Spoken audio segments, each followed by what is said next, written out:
이상입니다. 오늘 우리에게 주신 하나님 말씀은 사도행전 6장 8절로 15절까지 말씀입니다. 사도행전 6장 8절로 15절까지 말씀을 우리 한 절씩 교독하겠습니다. 스데반이 은혜와 권능이 충만하여 큰 기사와 표적을 민간에 행하니 이른바 자유민들 곧 두레네인 알렉산드리아인 길레기아와 아시아에서 온 사람들의 회당에서 어떤 자들이 일어나 스데반과 더불어 논쟁할세. 스데반이 지혜와 성령으로 말함을 그들이 능히 감당하지 못하여 사람들을 매수하여 말하게 하되, 이 사람이 모세와 하나님을 모독하는 말을 하는 것을 우리가 들었노라 하게 하고, 백성과 장로와 서기관들을 충동시켜 와서 잡아가지고 공회에 이르러 거짓 증인들을 세우니 이르되, 이 사람이 이 거룩한 곳과 율법을 거스려 말하기를 마지 아니하는도다.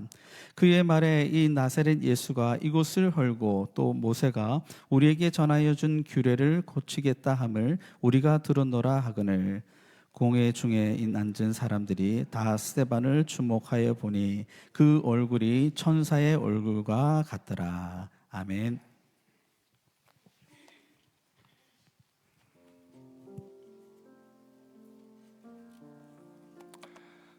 할렐루야. 오늘 주의 전에 오신 모든 성도님들 주님의 이름으로 축복합니다. 잘 오셨습니다. 우리 서로를 향해서 한번 축복의 인사 나누실 때 앞뒤 좌우에 계신 분들과 성도의 교제로 악수하시면서 한번 인사하겠습니다. 축복합니다. 잘 오셨습니다. 주님의 이름으로 환영합니다.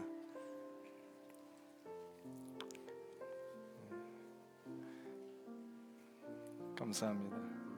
우리 장로님처럼 저렇게 일어나셔서 막 허거하셔야 되는데 감사합니다. 그 다음 주일에는 두 번째 영혼의 초대인 찬양으로의 초대가 이제 준비되어 있습니다. 할렐루야 찬양대, 호산나 찬양대가 연합으로 이렇게 귀한 찬양을 하나님 앞에 올리는 시간입니다. 물론 우리 성도님들도 다 참석하시고요. 또 주변에 교회 생활을 하다가 낙심돼서 발걸음을 그친 사람들, 또 여러 가지 이유로 인하여 이 예배의 자리로 나오지 못하는 자들을 한번 다 초대하시고요. 또 기도하는 가운데 우리가 작정했던 영혼 구원의 대상자들도 초대하셔서 이번에 놀라운 찬양의 자리에 함께 할 때에 하나님이 그 자리에 은혜를 부어 주실 것입니다. 저들의 마음 열어주시고 또 하나님을 만나는 귀한 역사가 있게 될 줄로 믿습니다. 그래서 이를 위하여 우리 많은 준비가 이루어졌고요.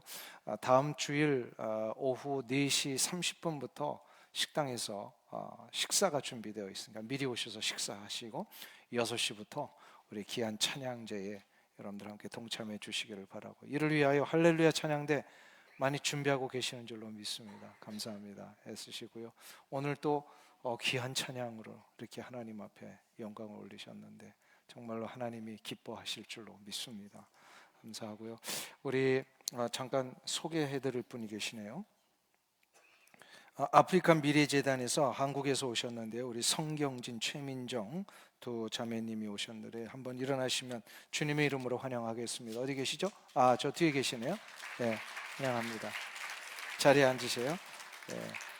우리 귀한 선교의 역사를 위하여 미국과 한국이 협력해서 하는 이 아프리카 미래재단을 위해서도 기도해 주시기를 간절히 부탁을 드립니다.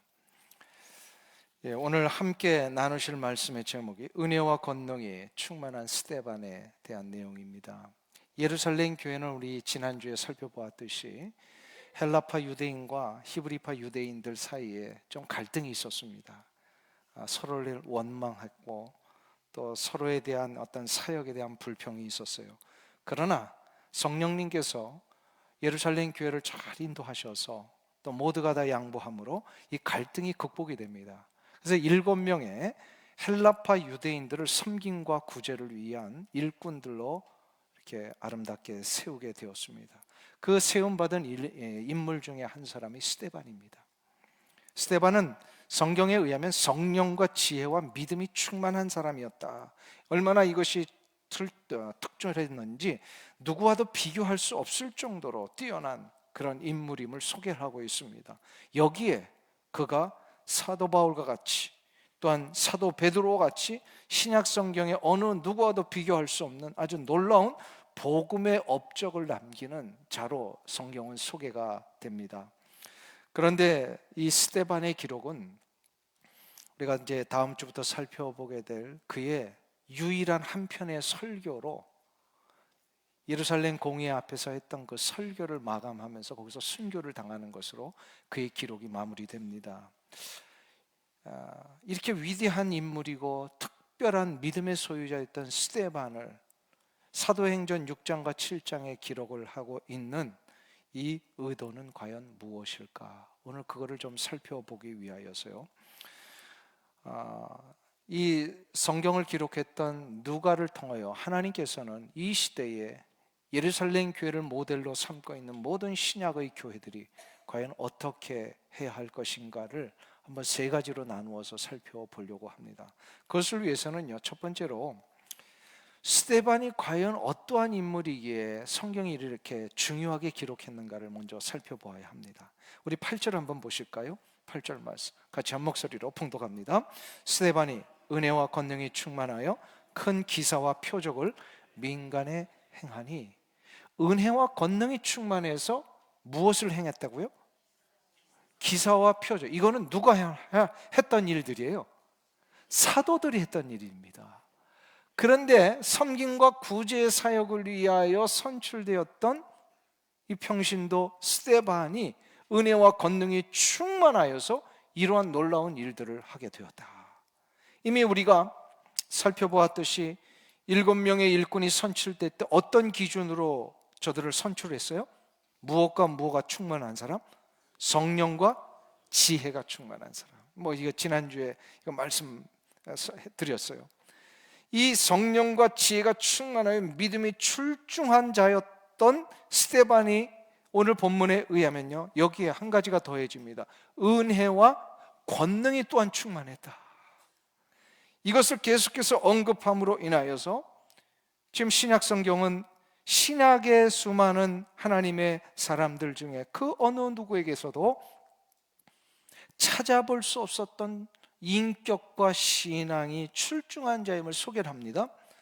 그러나 사도행전의 이 의도는 단순히 이 스데반 개인의 신앙을 칭찬하기 위함만을 목적으로 하는 것이 아닙니다. 이것은 스데반이 하나님으로부터 부름받은 초대교회 귀한 일꾼으로 쓰임받을 때에 그가 이뤘던 신앙의 힘, 그의 그 능력의 근거가 어디서부터 온 것인지를 가르쳐주기 위하여서 오늘 본문을 이렇게 표현한 거예요. 다시 한번 보세요. 8절에 스데반이 무엇이 충만했다고요? 은혜와 권능이 충만했다. 은혜라고 하는 것은 자기에게서 나오는 것이 아니라 누군가로부터 받았기 때문에 나오는 역사를 얘기를 합니다. 다시 정확하게 말하면 이 은혜라고 하는 말은 카리스라고 하는 단어를 쓰고 있는데요, 예수 그리스도께 받은 은혜가 충만하였기에 그가 이러한 사랑과 섬김과 희생을 할 수 있었다라는 거예요. 그리고 권능이라고 하는 것은 드나미스라고 하는 단어를 쓰고 있는데요, 이거는 무엇인가를 행할 때 그 힘과 능력이 아주 특별하게 나타나는 걸 얘기를 합니다. 이건 역시도 그에게서 나온 것이 아니라 그에게 권능이 충만했다. 이게 무슨 뜻이에요? 자기 안에 권능이 막 분출됐다 그런 뜻이 아니라 그에게 부어져서 이게 가득 찼다 그런 뜻이에요. 은혜가 가득 찼고 그에게 권능이 가득 차서 이게 막 터져 나오는 거예요. 막 쥐어짜서 나오는 게 아니에요. 하나님께서 그에게 권능을 부어주셨기 때문에, 힘과 능력을 부어주셨기 때문에 그가 가는 곳마다 기사와 표적을 이룰 수 있었더라. 다시 말해서 스데반의 이 놀라운 신앙의 힘과 근거는 자기의 능력이 아니라 하나님이 그렇게 해주셨기 때문이다. 이게 사도행전의 아주 중요한 의도입니다. 모든 사도행전에 나오는 하나님의 일꾼들이 하나님의 거룩한 영광을 위해서 나아갔던 사역의 열매들은요, 저들의 능력이 아니라 하나님의 은혜의 결과였습니다. 자, 그렇다면 여기서 우리가 중요한 것을 정리해야 합니다. 우리는 어떻습니까? 과연 우리의 삶의 근거와 힘은 어디에 두고 여기까지 오셨습니까? 한번 되돌아보기를 원합니다. 이민생활 10년 이상 안 하면은 이민생활 했다고 얘기하지 말라, 그런 표현도 있더라고요. 그만큼 이민생활 10년, 20년 하는 것이 이렇게 쉬운 일이 아니잖아요. 여기까지 오시면서 여러분들이 이루어 놓은 지금의 모습, 경제적인 상황, 건강, 가정, 일터, 모든 관계들 한번 다 돌아보세요. 이게 어떠한 힘에 의하여서, 어떠한 근거로 이것이 여기까지 이루어지게 됐는가? 이거를 세상의 사람들은 뭐라고 얘기를 해요? 경제적인 능력을 잘 이루었기 때문에, 사람들과의 관계를 잘 만들어 놓았기 때문에, 그리고 기회가 있을 때마다 힘을 발휘했기 때문에 이런 것이 이루어질 수 있었다라고 얘기를 합니다. 그러나 우리 그리스도인들은 그렇게 얘기하지 않죠. 한번 솔직하게 우리 마음속에 되돌아보세요. 지금 내가 서 있는 이 현장, 내가 이 위치, 나의 이 모습, 무슨 힘에 의하여서, 무슨 근거로 이루어졌습니까? 그 대답이 오늘 나와야 돼요. 하나님의 은혜의 결과입니다. 하나님이 부어주시는 은혜와 권능 때문에 우리가 여기까지 왔고, 또 이러한 삶을 지금 세워질 수 있게 된 겁니다. 그래서 우리는 은혜가 아니면 살 수 없는 자입니다. 믿으십니까? 하나님이 주시는 힘이 아니면 한순간도 버틸 수 없는 사람들이에요. 찬양의 가사 중에 이런 구절이 있습니다. 우리 할렐루야 찬양대가 한번 하셨던 것 같기도 하고요. 이런 제목이에요. 은혜 아니면이라고 하는 찬양 혹시 아세요? 예, 은혜 아니면 나 서지 못하네. 십자가 그 사랑, 능력 아니면 나 서지 못하네. 은혜 아니면 나 서지 못하네. 맞습니까, 음이? 그걸 한번 딱 들었는데 지금도 잊혀지지가 않는 거예요.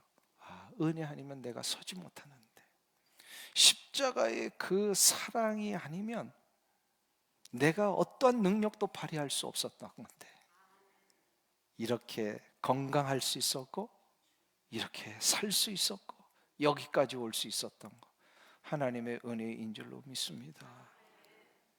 이게 여러분의 고백이 되어야 돼요.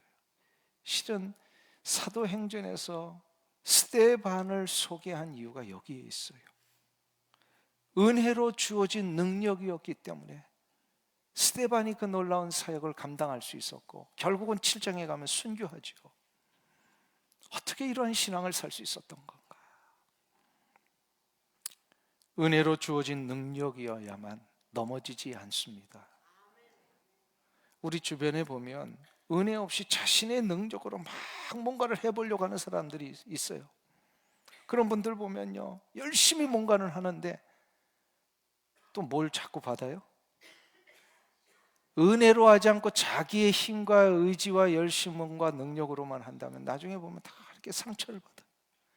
넘어지면요, 일어나지를 못해요. 자존심이 상하고 모든 것이 다 이제는 이 세상에 산 것처럼 그냥 다 포기해버리려고 하는 그런 절망 가운데 빠져들더라는 거예요. 왜 그렇습니까? 자기 힘으로 하려고 하니까 그래요. 우리의 삶 속에 은혜가 부어져서 그 은혜로 일어난 능력을 발휘할 때 우리는 끝까지 갑니다. 은혜로 주어진 능력만이 나를 그래서 겸손케 할 수가 있어요. 은혜로 주의 일을 하면요, 부딪히지 않습니다. 근데 자기의 힘으로 주의 일을 하다 보면 자꾸 부딪혀요. 그러니까 부딪히는 사람들을 한번 보세요. 뭔가 열심히 하는데 다 피를 철철철철 옆에서 흘리고 있어. 주의 일을 할 때는요, 그래서 겸손하게 할 수밖에 없는데, 겸손하게 하기 위해서는 주의 은혜가 부어져야 돼요. 주의 은혜가 부어진 그 능력을 가지고 섬기며 나갈 때에 내가 살고 다른 이를 살립니다. 이게 아주 중요한 공동체의 원리예요. 이거를 스데반이 보여준 것입니다. 그래서 스데반을 아주 중요하게 여기고 있어요. 근데 두 번째로 오늘 생각해 볼 게 있어요. 그러면 스데반은 왜 구제와 섬김을 위한 자로 선출이 되었는데, 나중에 보니까 그 일보다는 사도들처럼 복음을 전하는 전도자의 삶을 살게 되었더라는 거예요. 왜 이렇게 되었을까요? 우리 9절을 한번 보세요. 9절 말씀 같이 한 목소리 읽겠습니다. 이른바 자유민들 즉 구레네인, 알렉산드리아인, 길리기아와 아시아에서 온 사람들의 회당에서 어떤 자들이 일어나 스데반과 더불어 논쟁할세. 지난 시간에 이미 언급됐듯이 당시 예루살렘 안에는 자유민들이 있었습니다. 로마 제국하에 노예살이를 하다가 그 법적인 선언으로 자유민이 된 사람들이 있었어요. 이런 자유인이 된 사람들은 이제 이동의 자유가 생기니까 그리웠던 고국으로 돌아와서 이 유대 땅에 정착하여 살게 된 많은 사람들이 있었습니다. 그런 사람들을 누구라 그랬어요? 헬라파 유대인이라 그랬잖아요. 그러니까 헬라 지역에서 살고 있던, 로마 제국하에 살고 있던 그런 사람들이 돌아와서 유대인들과 함께 정착하여 사는 사람들, 이런 사람들이 헬라파 유대인 곧 자유민이다, 이렇게 기록을 하고 있습니다. 이들 중에는 저 북아프리카 트리폴리, 곧 지금으로 말하면 리비아 지역이죠. 리비아 지역에서 온 구레네 출신들, 구레네 시몬 아시죠? 이 구레네가 바로 그 트리폴리에서 온 사람들이, 이집트에서 온 알렉산드리아 출신의 사람들, 지금의 터키 동남부에서 살다가 온 이 길리기아 출신들, 그리고 신약 성경에 늘 소아시아 출신이다 하면 이 터키 지역에서 온 사람들을 얘기를 합니다. 저들이 유대 땅에 모여가지고 회당을 짓고요, 유대 전통을 따라 모임을 갖고 있었습니다. 근데 스데반이 이들의 회당에서 복음에 대한 논쟁을 벌였다라고 오늘 성경이 기록을 한 것으로 보아서 스데반도 출신이 저들과 같은 출신이었을 것으로 보입니다. 그렇기 때문에 저들의 회당을 자연스럽게 갈 수 있었던 거예요.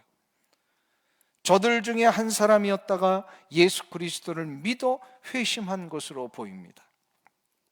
이런 스데반에 대하여 성경은 어떠한 설명도 없이 구제와 섬김을 위하여 선출을 받았는데 곧바로 그 일이 아니라 회당에 들어가 저들과 복음에 대하여 논쟁하고, 우리 7장에 가보면 사내들인 공회 앞에서 설교를 하다가 그만 이제 순교를 당하게 됩니다. 어떻게 구제 섬김하는 일로 선출된 이 직분자가 복음을 전하는 설교자, 전도자가 될 수 있었던 것일까? 이것은 무엇을 의미하는 건가요? 그만큼 지금 이 예루살렘 교회를 향하신 성령님의 간절한 어떤 목적이 너무 급하게 이루어지고 계시더라는 거예요. 무슨 목적일까요? 예루살렘과 온 유대와 사마리아와 땅끝까지 이르러 내 증인이 되리라 하신 주님의 말씀의 명령대로 예루살렘 교회가 복음의 역사로 아주 불같이 타오르고 있었을 때에, 지금 가만히 보니까 성령님의 역사와 계획은요, 놀라운 어떤 그 계획 속에요, 지금 이게 막 급하게 퍼져나가게 하시려고 하는데, 지금 예루살렘 교회는 자꾸 그 안에만 갇혀 있었던 거예요. 그래서 성령님께서 급하게 헬라파 유대인들에게 복음을 전하시어 이방 땅에도 복음이 지금 편만하여지기를 원하시는 그 놀라운 성령의 역사를 지금 시작하시려고 한 거예요. 그 시작하시기 위해서는 누구를 사용하셔야 되냐면 헬라파 유대인을 사용을 해야 돼요. 헬라파 유대인이 누구였다고요? 스데반입니다. 헬라파 유대인들에게 복음이 전하여질 때에 저들을 통하여 북아프리카와 튀르키예 지역을 향하여서 복음이 확산될 수 있기 때문에 이 계획을 갖고 계시는데, 지금 급하게 이 일을 몰아가시기 위해서 스데반을 사용을 하신 거예요. 그 증거가 나중에 사도행전 13장에 나오죠. 사도행전 13장은 어떤 장이죠? 12장까지는 모든 복음의 역사가 예루살렘을 중심으로 유대 땅에 이루어졌던 복음이었어요. 그런데 사도 바울이 강권적으로 하나님의 역사 속에 부름받아 사도가 된 이후에 그가 복음을 위하여 파송받은 교회가 안디옥 교회입니다. 그 안디옥 교회가 바로 소아시아에 있던 교회예요. 튀르키예에 있었던 교회예요.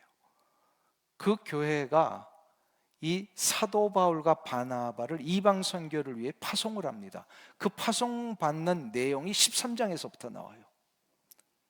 그런데 한번 보세요. 이 안디옥 교회가 이미 사도 바울이 이방 땅에 복음을 전하기 전에 벌써 세워져 있었더라는 거예요. 놀라운 사실 아닙니까? 어떻게 이것이 이방 땅에 교회가 세워지고 이미 복음이 전해져 있었을까요? 사도행전 13장에 가면 그 안디옥 교회에 선지자들과 교사들이 이미 세워져서 그 교회를 이미 설립을 했고요. 그 설립된 사람들 중에 하나가 바로 구레네 사람 루기오였습니다. 구레네?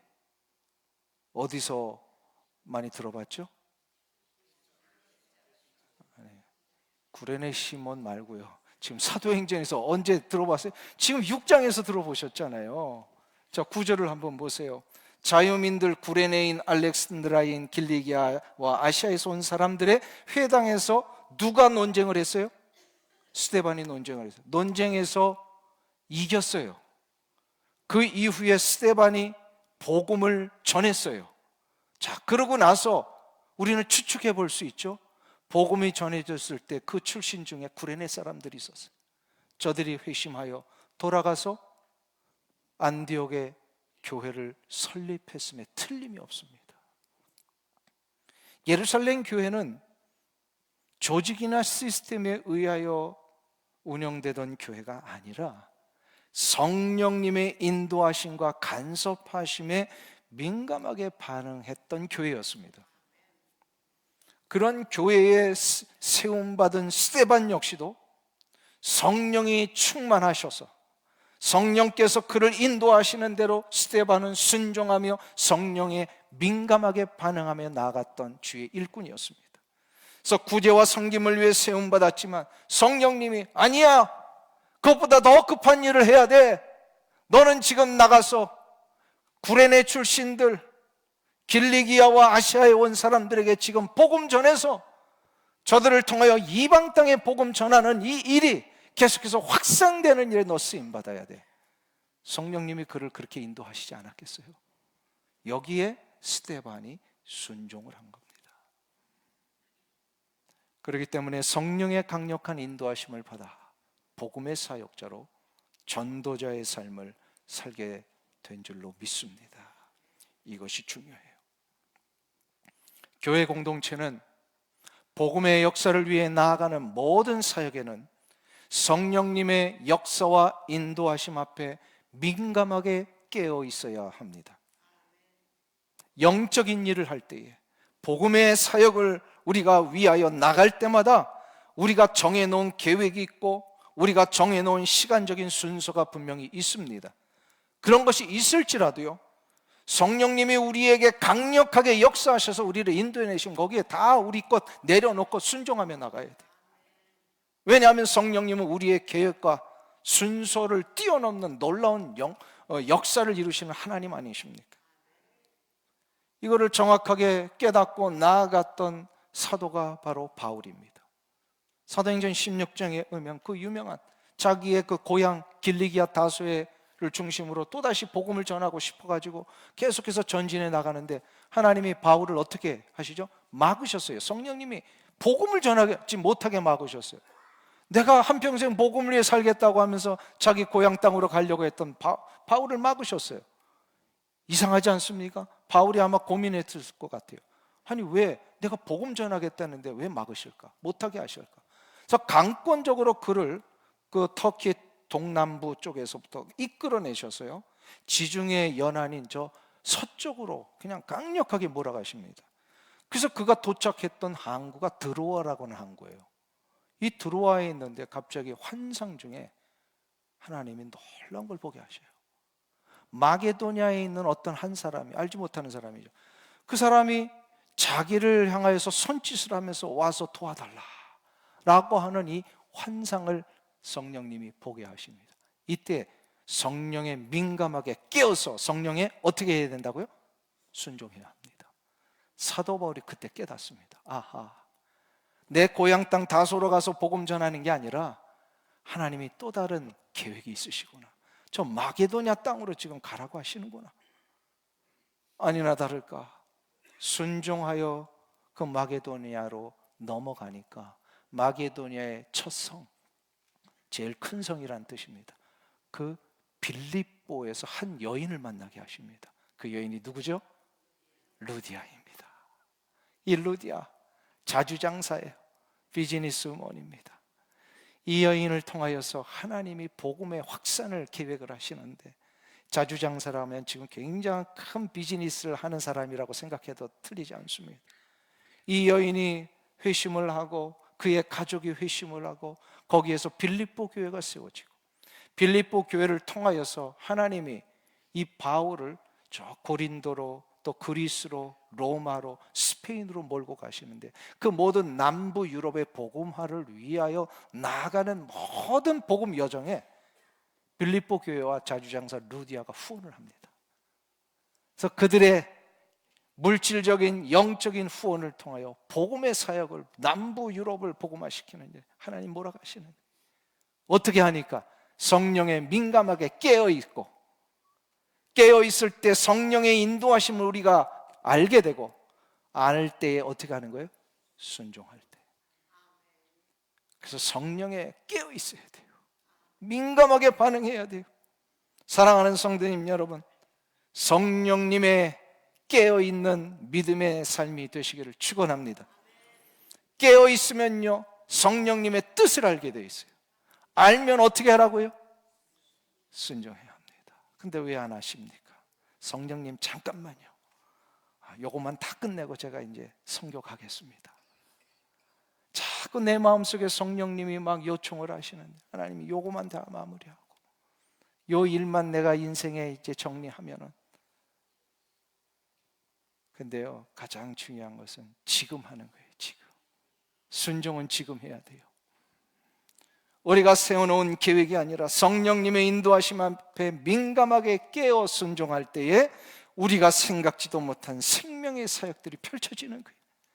내가 하는 게 아니에요. 나를 통하여 성령님이 하시고자 지금 역사하고 계실 때 나를 내어드리기만 하면 됩니다. 아멘. 이 귀한 은혜가 여러분 가운데 일어나시길 축원합니다. 우리 교회가 그래서 성령님에게 민감하게 깨어있는 교회가 되기를 축원합니다. 깨어서 어떻게 하기 위해서요? 순종하기 위해서. 순종하기 위해서. 날마다 이 순종함으로 생각지도 못한 놀라운 일들을 경험하시는 여러분들 되시길 주 이름으로 축원합니다. 마지막 세 번째로 생각해 볼 것은요, 스데반은 어떻게 이러한 위협과 죽음의 목전에서도 천사의 얼굴을 할 수 있었던 것일까? 15절을 한번 보세요. 거기 보시면 같이 한 목소리 읽겠습니다. 공회 중에 앉은 사람들이 다 스데반을 주목하여 보니, 아멘. 스데반이 회당에서 자유민들과 복음에 대한 논쟁을 했을 때 그 수많은 사람들이 스데반 한 사람을 당해내지를 못합니다. 왜 그럴까요? 저 사람들은 세상의 지식이나 학문적인 논리를 가지고 접근해 왔지만, 스데반은 성령이 충만하여 성령님이 주시는 지혜와 능력으로 대답을 했기 때문에, 성령에 충만하여 순종하며 나가는 한 사람을 세상의 100사람이 당해내질 못합니다. 그래서 우리 성령 충만함을 받아야 되는 거예요. 자, 이러자 회당에 있는 수많은 사람들이 논쟁에서 졌어요. 지니까 논쟁에서 이긴 사람을 논쟁에서 진 사람이 존경하고 박수 치는 예가 있다 없다? 없습니다. 한번 보세요. 우리 회의할 때 보세요. 내 회의 이렇게 딱 이렇게 의견을 냈는데 그 의견이요 완전히 그냥 묵살되고 다른 사람의 의견이 관철되더라. 그럼 어떻게 되죠? 묵살된 의견을 가지고 있는 사람과 관철된 사람은 어떤 사이가 되는 거예요? 원수 시간이 돼요. 이게 참 사람의 심리라는 게 그렇습니다. 아마 이 자리에서도 그랬던 것 같아요. 회당에서도 수많은 사람이 한 사람 스데반의 논쟁에서 지고 나니까 화가 났어요. 그래서 이 스데반을 죽이기로 합니다. 거짓 증인들을 매수해서 사내들인 공의회의 재판에 회부를 해버립니다. 근데 그 회부된 제목이 두 가지예요. 성전 모독죄와 율법 모독죄입니다. 어디서 많이 들어봤던 두 제목 아닙니까? 언제 이런 제목이 있었어요? 예수님 때. 수많은 유대 종교 지도자들이 예수님을 죽이기 위하여 몰아갔던 거짓 죄목이 바로 성전 모독죄, 그리고 율법 폐기했다라고 하는 이 율법 모독죄입니다. 근데 예수님은 한 번도 그것을 말하신 적이 없잖아요. 예수님이 이런 얘기 하셨죠. 성전을 사흘 만에 성전을 헐라 내가 사흘 만에 지으리라. 이거는 예루살렘 성전을 얘기를 한 게 아니에요. 성전 대신 예수님의 몸을 얘기를 하신 거였어요. 근데 사단 마귀는 사람들을 충동질해서 예수님의 본 의도는 다 버리고 예수님을 모함하기 위한 이 겉으로 표현된 것만을 다 취하게 만듭니다. 예수님은 율법을 무시한 적이 없어요. 근데 저들 볼 때는 막 그 안식일에도 밀 이삭도 까먹고 뭐 안식일에서 병자도 고치고, 그러니까 율법을 폐기하라고 무시한 것처럼 보였지만 예수님이 뭐라고 얘기를 하셨죠? 나는 율법을 폐하러 온 것이 아니요 완전케 하러 왔노라 말씀하십니다. 한 번도 예수님은 성전을 모독하신 적이 없고 율법을 모독하신 적이 없습니다. 근데 거짓 증거를 만들어내려면 어떤 수단을 못 씁니까? 그 예수님을 따른다라고 하는 스데반도 똑같은 제목으로 지금 사람들이 몰아갔습니다. 저들의 의도대로 재판이 마무리되면 스데반은 곧 죽게 됩니다. 이걸 스데반이 알고 있어요. 이 재판을 이길 재간이 없습니다. 이 재판에서 스데반은 죽는다는 걸 알았어요. 한번 생각해 보세요. 이 순간 나는 죽게 되는구나, 이거를 깨닫는다면요 얼마나 두렵겠습니까? 얼마나 이 죽음에 대한 공포가 힘들겠습니까? 그런데 정작 이걸 아는 스데반의 얼굴은 어떻게 됐다고요? 천사와 같았다. 천사의 얼굴 같다. 근데 이거를 누가 본 거예요? 스데반을 후원하고 있던 수많은 예루살렘 교회 공동체원들이 본 게 아니라 모함하고 거짓으로 몰아가던 그 회당의 사람들이 이걸 본 거예요. 이거는 그래서 진짜라는 거예요. 예수 믿지 않는 사람이 예수 믿는 사람의 얼굴 보니까 천사 같은 얼굴이 되더라. 이건 진짜 표현이죠.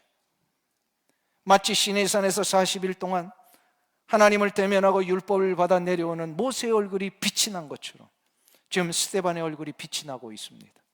이것은 무엇을 의미하는 것일까요? 스데반이 회당에서의 했던 복음의 논쟁, 그리고 이제 7장에서 소개되는 그의 인생의 유일한 한 번에 이루어진 그의 설교를, 산헤드린 법정에서 설교했던 그 모든 내용들, 바로 하나님이 받으셨다라고 하는 뜻이에요. 그리고 하나님이 받으시면 그의 심령 속에 놀라운 평안과 기쁨을 주십니다. 그러니까 담대해진 거예요.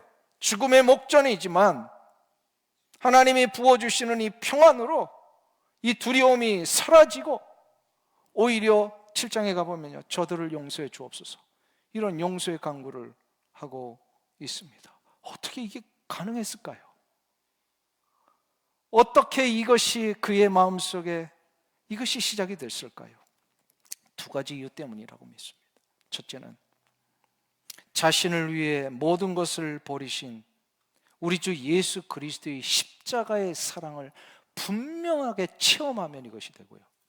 두 번째로 나 같은 자를 위하여 아들을 아끼지 아니하시기까지 나를 사랑하셔서 구원해 내신 하나님의 그 사랑, 십자가의 사랑을 체험한다면 내가 하나님을 위하여, 주님을 위하여 어떻게 살아야 되는가, 이거를 확신할 때 이것이 됩니다. 다시 정리할까요? 첫째는 우리 주 예수 그리스도의 십자가의 사랑을 분명하게 체험하고 이러한 사랑을 주시기까지 나를 사랑하신 하나님을 위하여 그럼 내가 어떻게 살아야 되는가, 이거를 깨달을 때에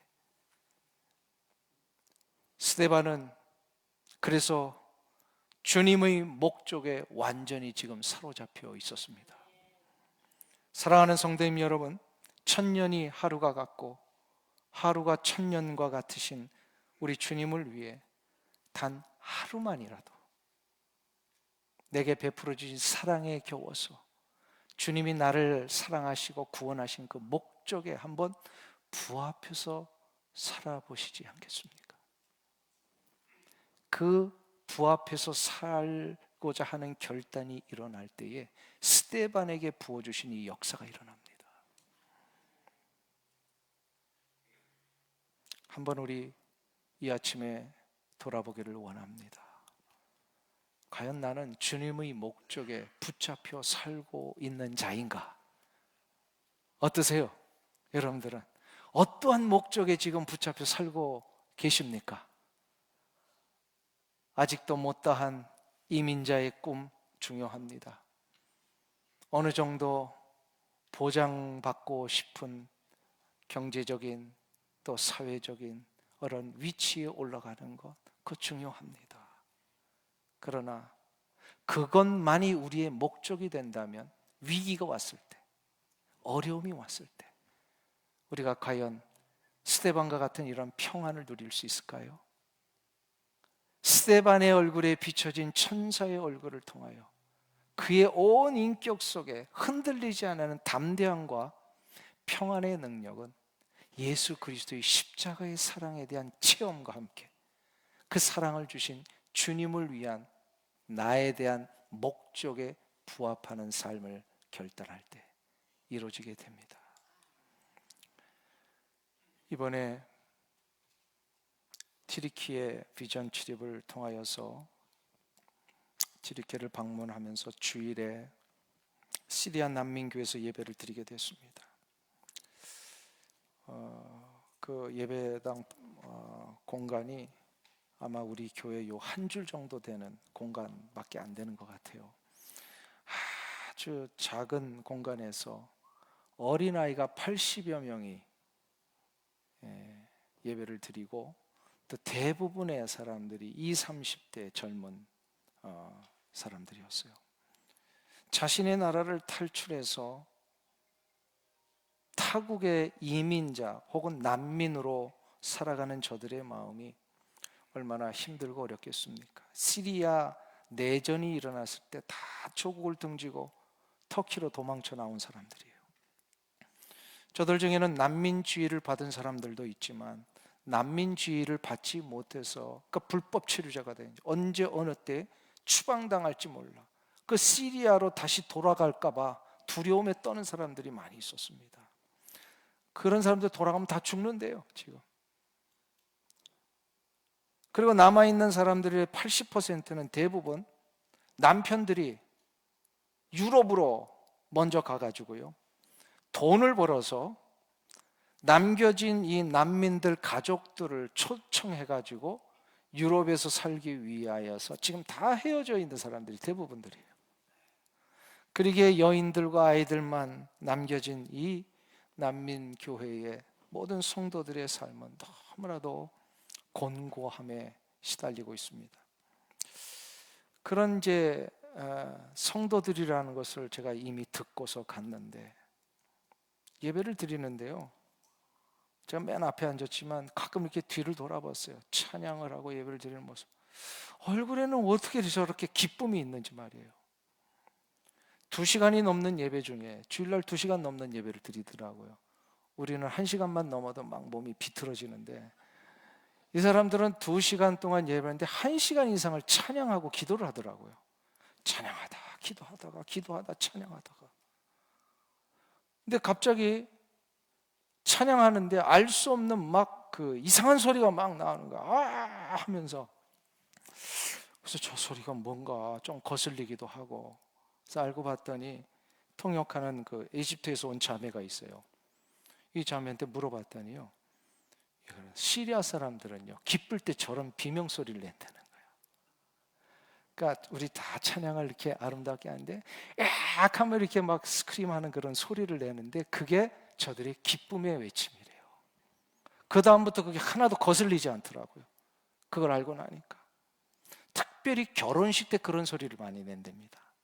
이게 이제 시리아의 어떤 문화겠죠. 찬양과 기도 1시간이 지난 후에 이제 제가 설교를 했습니다. 설교를 하는데 반응이 너무나도 놀라워요. 설교 한마디 한마디에 저들은 감사함으로 받는 게 막 느껴져요. 매번 하나님의 말씀을 선포할 때마다 아멘으로 화답을 하고, 그 얼굴이요 마치 천사의 얼굴을 보는 것 같은 그런 마음이 저도 들었습니다. 어떻게 저런 곤고한 삶을 사는 사람들에게 이 기쁨의 찬양과 예배가 있을까? 나중에 우리 사역자 아르만지 하나님과 대화를 하게 됐는데요, 한 사람 한 사람을 어떻게 저들이 나오게 되냐면 다 예수 그리스도의 십자가의 사랑에 이끌림을 받아 다 저들이 본오겐데 있다는 거예요. 자신들을 위해 생명을 내어주신 예수 그리스도의 십자가의 사랑을 체험했기 때문에 아무리 삶이 곤고하고 위험하고 며칠 후에 자기들이 어떻게 될지도 모르니 막막한 현실 앞에서도 저들이 기쁨의 찬양을 부를 수 있고, 그 얼굴에는 천사의 얼굴 같은 어떤 감격이 막 일어날 수 있었던 거. 예수 그리스도의 십자가의 사랑에 이끌림을 받아 저들의 마음속에는 뜨거운 성령의 인도하심에 대한 순종의 마음들이 있었더라는 겁니다. 사랑하는 성도님 여러분, 성령으로 충만하여 예수님을 바라보았던 스데반처럼 성령으로 충만하여 지혜와 믿음과 권능이 충만함을 한 이 삶을 살 때에 우리에게도 이 능력이 일어나게 될 줄로 믿습니다. 어떠한 곤고함 속에 계십니까? 내 힘으로는 도저히 해결될 것 같지 않은 그런 상황 때문에 혹시 염려와 두려움 가운데 계십니까? 그것이 육체의 문제든 물질의 문제든 관계이고 우리 자녀의 문제이든지 간에 다 이것은 하나로 귀결됩니다. 우리 주 예수 그리스도의 십자가의 사랑에 매여서 나를 구원하신 주님의 그 사랑에 감복한 자들마다 내가 주님을 위해 어떻게 살 것인가 결단하고 거기에 우리를 맞추는 순간 우리에게는 놀라운 평안이 시작이 되고 천사의 얼굴이 되고 우리의 남은 생애가 정말로 목적이 있는 삶이 되게 될 줄로 믿습니다. 이 은혜가 있길 주 이름으로 축원합니다. 기도하겠습니다. 하나님 아버지, 죽음의 목전 앞에서도 천사의 얼굴을 했던 스데반과 같이 우리 역시도 예수 그리스도의 십자가의 사랑에 매이기를 원합니다. 어떠한 어려움과 어떠한 고통과 위협이 우리의 삶에 올지라도 그 모든 것은 우리 주 예수 그리스도의 사랑에서 끊어낼 수 없음을 믿습니다. 그리하여 권고함과 기근임과 적신과 칼의 위험이 우리의 삶에 올지라도 날마다 부어주시는 하늘의 평안과 기쁨을 우리가 소유함으로 성령 충만하여 하나님이 나를 향하여 구원해 내신 그 놀라운 목적 앞에 순종하며 달려가는 우리 성도들 다 되게 하여 주시옵소서. 예수님의 이름으로 기도하옵나이다. 아멘.